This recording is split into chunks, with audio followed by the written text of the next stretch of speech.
Olá! Prepare-se para ver coisas que você não poderia nem imaginar, mesmo nos seus sonhos mais loucos. Sorvete de carne de porquinho da Índia, eletricidade de gases de vaca, plantas carnívoras. Acredite, isso não é tudo. Então assista ao vídeo até o fim e se inscreva no canal. Vamos lá! Você sabe o que acontece com a barriga de uma mulher nas últimas semanas de gravidez? Isso mesmo, o bebê bate nela por dentro, como se fosse um saco de pancadas.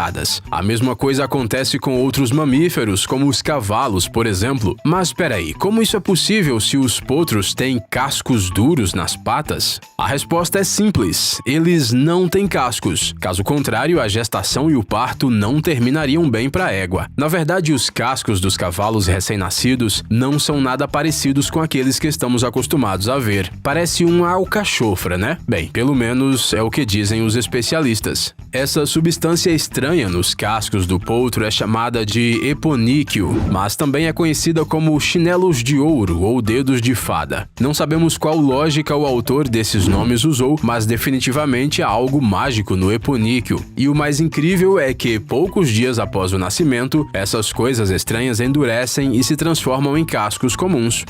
Não temos dúvida de que você com certeza fez esse truque simples quando era criança. Bastava pegar levemente um lápis qualquer pela ponta, agitá-lo rapidamente para cima e para baixo e voa lá. Diante dos seus olhos, o objeto sólido parecia que era de borracha. Como diabos isso funciona? É ridiculamente simples. Nossos olhos e cérebro são incapazes de capturar os movimentos tão rápidos. Eles só registram fotos individuais, como se fosse uma antiga Polaroid. Depois, essas estruturas são conectadas e acabam formando uma curva suave, não uma linha reta. Sim, nossos cérebros nem sempre são tão inteligentes quanto pensamos.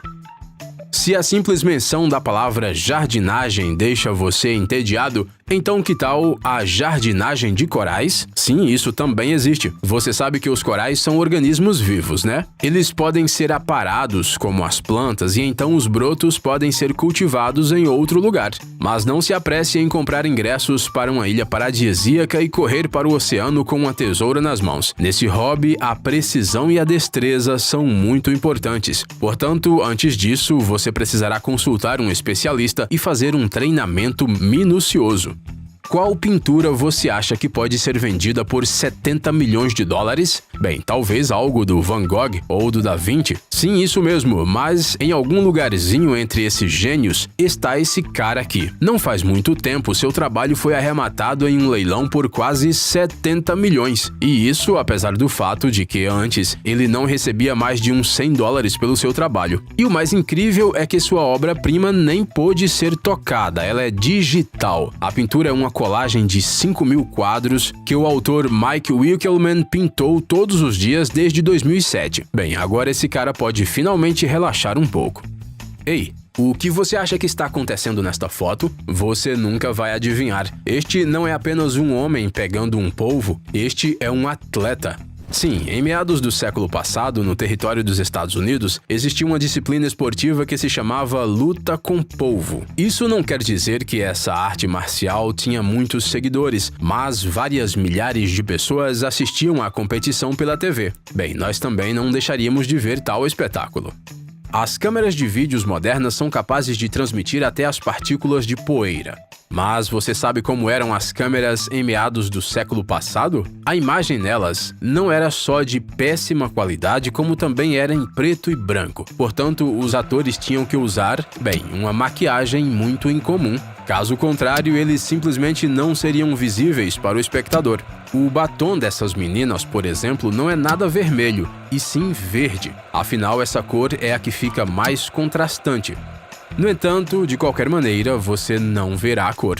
Uau, será que isso é alguma fonte musical? Mas por alguma razão não estamos ouvindo música. Na verdade, isso é um dispositivo muito mais prático. Este é um sistema super potente de extinção de incêndio que foi instalado na vila japonesa de Kayabuki no Sato para proteger os telhados de palha altamente inflamáveis. O sistema é verificado 2 vezes por ano e toda vez o evento atrai muitos turistas. É uma pena que eles tenham decidido não colocar uma trilha sonora. Mozart se encaixaria perfeitamente.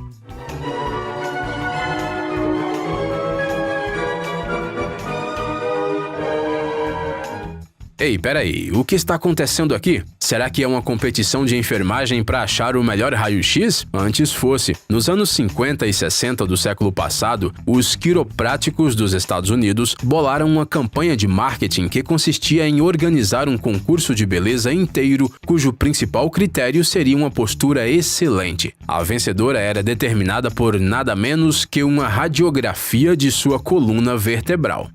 Acho que precisamos de um minuto para processar isso. Imagine a seguinte situação: você está com um traje espacial ao redor da cabeça no espaço sideral e de repente seu nariz começa a coçar desesperadamente. O que você faz? Bem, os assistentes dos astronautas previram essa situação. Eles criaram o Valsalsa, um dispositivo especial que é preso por dentro do traje espacial. Você pode facilmente coçar o nariz com essa coisa, mas antes de tudo, ele é necessário para equalizar a pressão nos ouvidos e se livrar do desconforto. Sabe aquela sensação quando o avião decola? Os astronautas, ao contrário de você, não podem simplesmente tampar o nariz com os dedos e expirar, e é isso que geralmente ajuda nessas situações. Veja a frieza com que esse cara fica suspenso no ar para colocar uma bola de marcação no fio elétrico. E imagine se todos tivessem essa concentração. Mas espere, que negócio de bola de marcação é esse? Será que isso tem a ver com mais um novo esporte como a luta com polvos? Nada disso. Em muitos países, esses dispositivos são instalados para que os pilotos de helicópteros e planadores não percam de vista os perigosos fios. É muito fácil disso acontecer, afinal, essas linhas geralmente se fundem com o céu. Brilhante, não é? Pergunte a qualquer adulto se os videogames podem fazer bem para a saúde de uma criança e você certamente ouvirá a resposta: você está louco, os videogames são ruins. Mas a verdade é que eles podem ajudar sim, pelo menos alguns deles. Este jogo, por exemplo, foi desenvolvido especificamente para crianças com transtorno de déficit de atenção e hiperatividade. Segundo os desenvolvedores, ele ajuda as crianças com esta condição a se concentrarem e a estudarem melhor. E não, isso não é só propaganda. O efeito positivo do jogo foi confirmado até pela Agência de Saúde Pública dos Estados Unidos. Checkmate, boomers.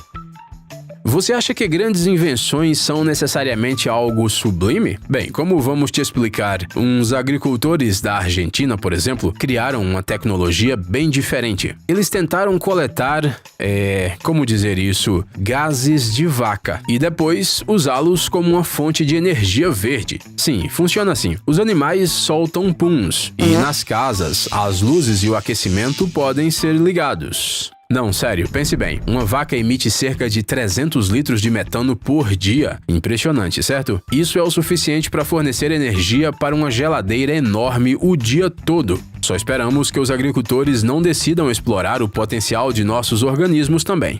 Sorvete de carne. Parece uma ideia não muito boa, né? E que tal um sorvete de porquinho da Índia? Sentimos muito se acabamos com seu apetite, mas isso não é apenas uma invenção de nossa imaginação doentia. Esse produto realmente existe, e em alguns países da América Latina é bastante popular. Isso porque em algumas regiões da Colômbia, Peru e Bolívia, a carne de porquinho da Índia é tão comum quanto os pratos de frango ou carne bovina. Mas ela costuma ser consumida quente, por exemplo, com batata e molho de amendoim. Mas uma empreendedora do Equador decidiu fazer uma experiência e adicionar um pouco de proteína à sobremesa fria. No fim das contas, seu sorvete de porquinho da Índia se tornou uma verdadeira sensação. E se você estiver interessado, tem também sorvetes com extrato de besouro e cogumelos aqui. Essas pequenas salamandras estão claramente em apuros, não acham? Infelizmente, é isso mesmo. Elas tiveram o azar de ir parar dentro de uma planta predatória que cresce no Canadá e em muitos países asiáticos. Sim, essas plantas se alimentam de organismos vivos. E não só pequenos insetos, mas também vertebrados. E o mais assustador é que a morte dos anfíbios nesses casos não ocorre rapidamente. Depois de ficarem presos, eles passam de 3 a 19 dias dentro da planta, e só então é que morrem. Você pode, é claro, escrever palavras de apoio para esses pobres bichinhos nos comentários, mas não garantimos que isso vai ajudar.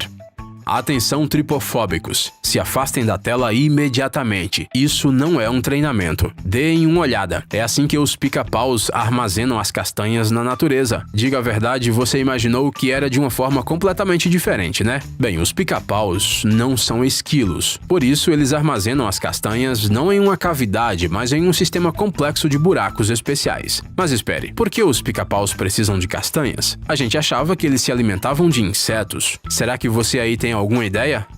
Sempre soubemos que as mariposas são pequenos demônios. Não é por acaso que nós temos tanto medo delas. E aqui está a prova. Veja como esta borboleta assustadora sacia sua sede, coletando lágrimas dos olhos de um pobre pássaro. Eca, pode isso, produção?